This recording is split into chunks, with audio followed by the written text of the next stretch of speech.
Tentacion, left side, and that's gone! And J Doctor, a home run! We've got a no-hitter! Welcome to the Pro Baseball Experience.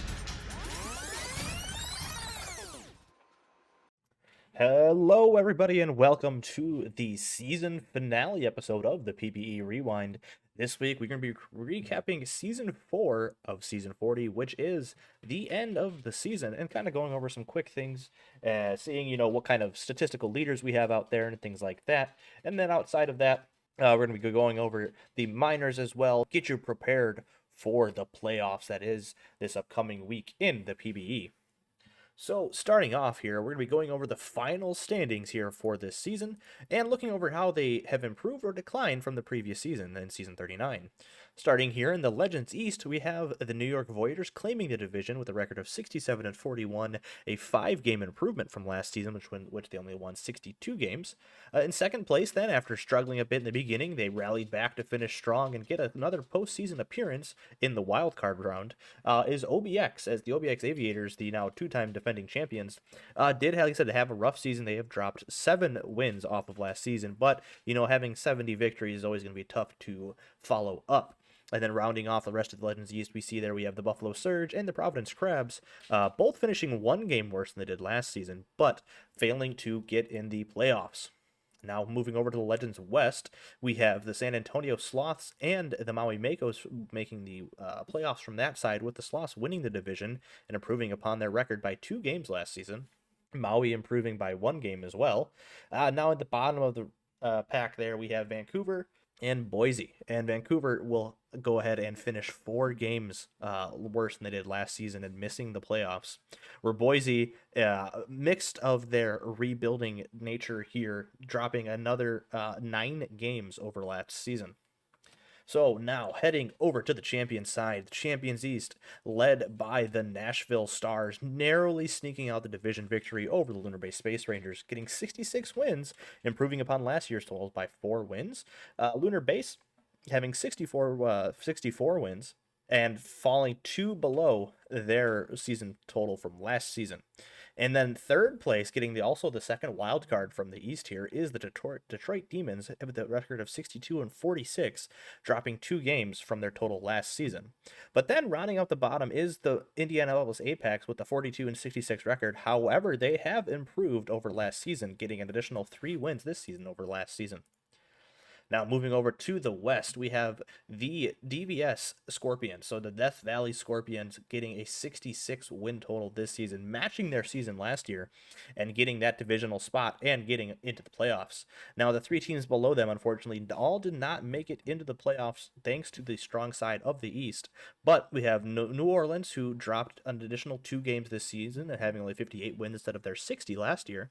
And then Cancun having a very huge uptick here, getting over 500 after only winning 37 games last season, so almost improved by 20 games this year, so congratulations to them. And then Seattle, the other team that is in the midst of a rebuild, getting 3 less wins than they did last year and getting a cemented there at the bottom with only 25 wins. All right, now heading over to the statistical leaders for the PBE. First, we're going to go a quick couple things here. Nothing too crazy, but give you kind of an idea of who's leading where.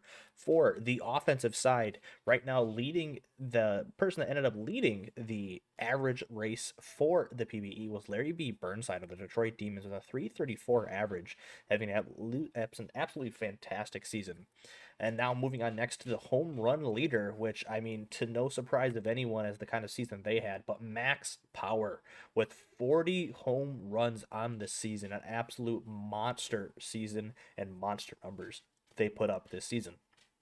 And then a fun one here, because it is a new record, new single season record, is stolen bases, as Urs Schneider had 112 stolen bases this season, breaking the new single season record. And really kind of giving a swan song here to the great user that is Alikh and the career of Urs Schneider. And then last but not least, we're going to go WAR here. And surprisingly enough, we have 3 people tied at the top of the leaderboards here with WAR. All at 6.1 WAR with Max Power, Beef Rye, and Larry B. Burnside. All coming from the champion side. So as you see, there are a lot of offense coming from the champion side. All right, and on the pitching side of things, we have some big names here that are kind of showed up late in the season, or unlike one of these, continued to be just absolutely dominant through the entire season. But starting it off here with the best ERA in the PBE, that is going to go to Right into Dirt at a 2.72 ERA, as well as the most wins in the PBE this season with 17. Congratulations to them and Lunar Base for a fantastic season. Most strikeouts in the PBE this season was going to Cesar Azuaje with 207. Absolutely blistering pace there and a fantastic season for Azuaje.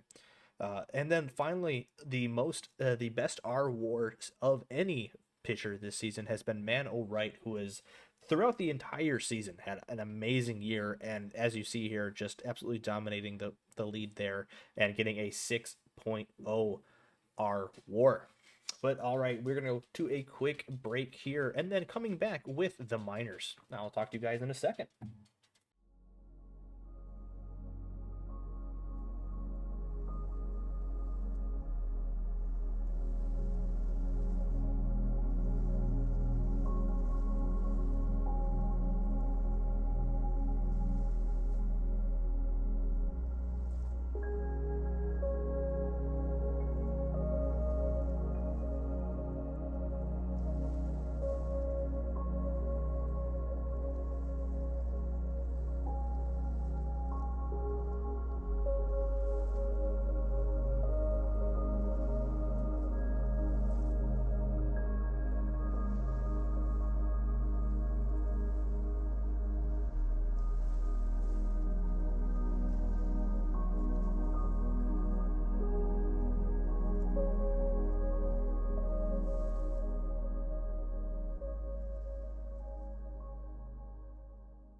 All right, folks, and welcome back.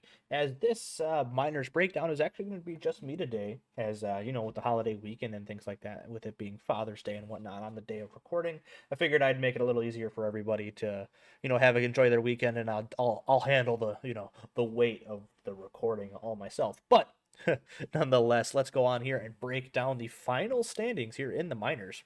Starting with the miners west here, as we have Bruce City coming out on top, which with the way Kansas City started their season, it was kind of a surprise that they had dropped as much as they did.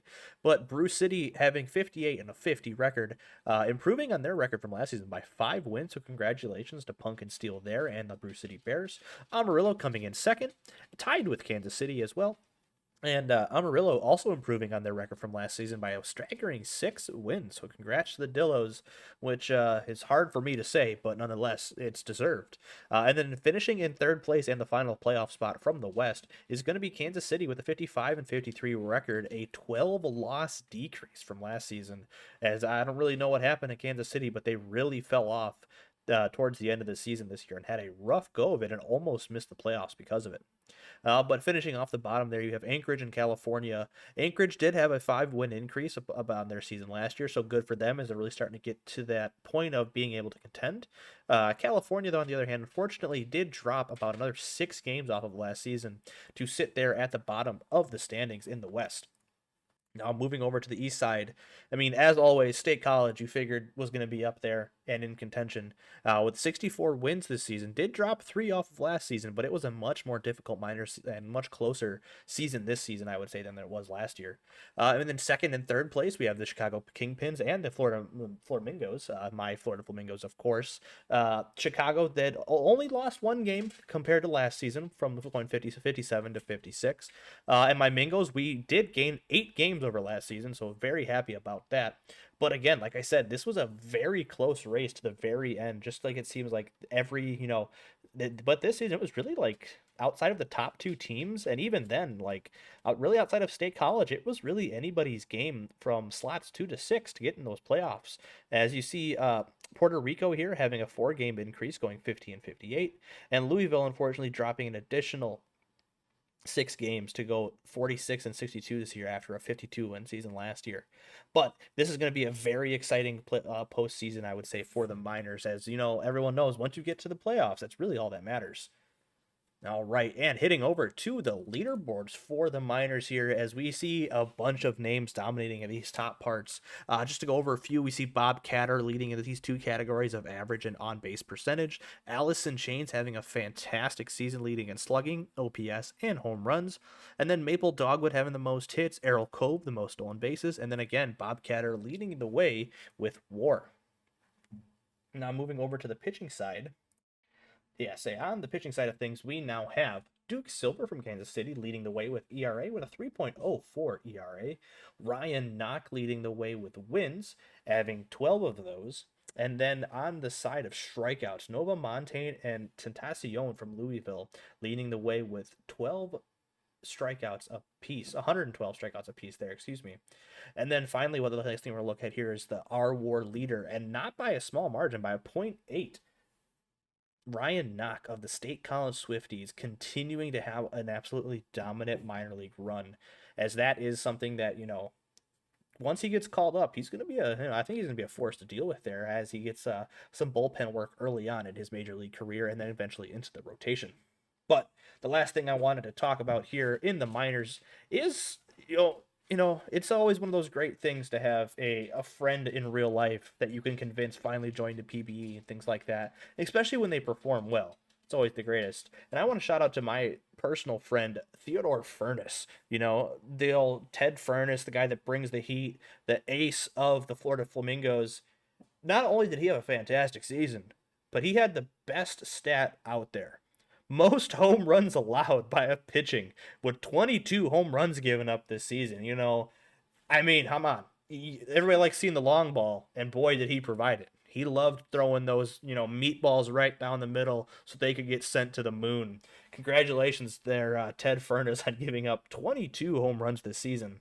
But then, you can't have it all good, because then on top of that, my Florida Flamingos just apparently love the long ball so much that we decided, you know what? Not only are we going to have the guy that does it the most, we're going to have the guy that does it the second most. And unfortunately, Otters Recreate here, even though he didn't play a full season, gave up 20 home runs as well, tying for second place with Gordon Bombay's new create, FJ Cruiser, giving up 20 home runs. And then you think on top of that, let's one up you. The tied for sixth place, so the fourth most given up home runs, is another Florida Flamingo starter, Apollo Hyde. So if there's one thing that you want to see going to a Florida Flamingo game, it's the long ball. And boy, it's going to happen, whether it's us doing it or us giving them up. But I will leave you guys there and appreciate you all for staying with us all season, and get prepared for the playoff this coming week, as it's going to be fantastic. Thank you all, and have a fantastic rest of your night, and a happy Father's Day to all you fathers out there in the PBE and anybody else listening. Have a great day and a great weekend. Bye-bye.